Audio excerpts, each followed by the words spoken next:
ছোটবেলায় মা যখন বলতো খুব ভালো করে পড়াশোনা করো, ভালো রেজাল্ট করতে হবে, আর আমার রেজাল্ট বেরোনোর পরে আমার থেকেও বোধহয় মায়ের চোখে বেশি আনন্দ থাকতো। মা মনে হয় বেশি খুশি হতো। মা মনে হয় বেশি খুশি হয়ে সবাইকে বলে বেড়াতো যে আমার রেজাল্ট কি হয়েছে।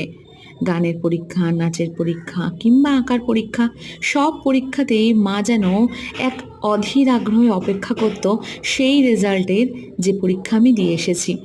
আর আমার উন্নতিতে, আমার ভালো রেজাল্টে সব থেকে বেশি যদি কেউ খুশি হতো, তাহলে আমার মা এবং বাবা।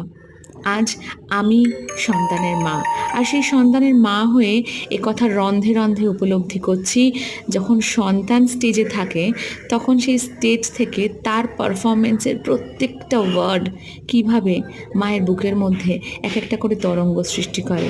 আর যখন হাততালি পড়ে তখন আনন্দে বুকটা ভরে যায়। আজ আমার ছেলে স্টেজে।